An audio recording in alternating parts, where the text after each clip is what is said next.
আপনারা জানেন মানিকগঞ্জে আজকে আমাদের যে বিজয় হয়েছে, সেই বিজয়ের পরে আসলে মানিকগঞ্জে যে ছোটখাটো যে বিভিন্ন বিচ্ছিন্ন এবং বিশৃঙ্খলা হয়েছে, যার কারণে আমাদের মানে যে প্রশাসনিক যে কাঠামো,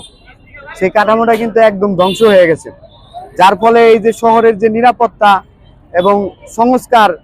বা এটাকে যে পরিষ্কার করার যে একটা ব্যাপার, পৌরসভার কোনো ভূমিকা নাই, যেহেতু তাদের কার্যত আপাতত সবকিছু বন্ধ। এই জন্য আমাদের সাধারণ ছাত্ররা বৈষম্য বিরোধী ছাত্র আন্দোলন মানিকগঞ্জ জেলা শাখার পক্ষ থেকে এবং পাশাপাশি বিভিন্ন স্বেচ্ছাসেবী যে সমস্ত সংগঠন আছে, আমাদের দিশারির বাইরে আছে, আরো সাধারণ ছাত্ররা আজকের এই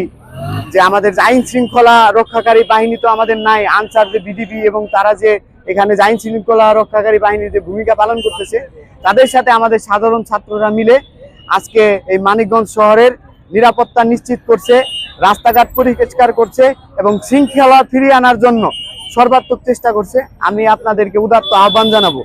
এই ছাত্র জনতার ডাকে আপনারা সাড়া দিয়ে এই বাংলাদেশকে আপনারা স্বাধীন করেছেন, এই মানিকগঞ্জকে আপনারা স্বৈরশাসন থেকে মুক্ত করেছেন। এজন্য আপনাদেরকে আহ্বান করব,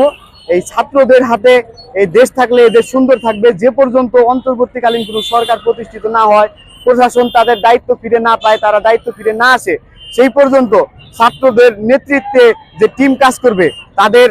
সকলের প্রতি আহ্বান থাকবে, আপনারা নিজেরা কোনো বিশৃঙ্খলা করবেন না,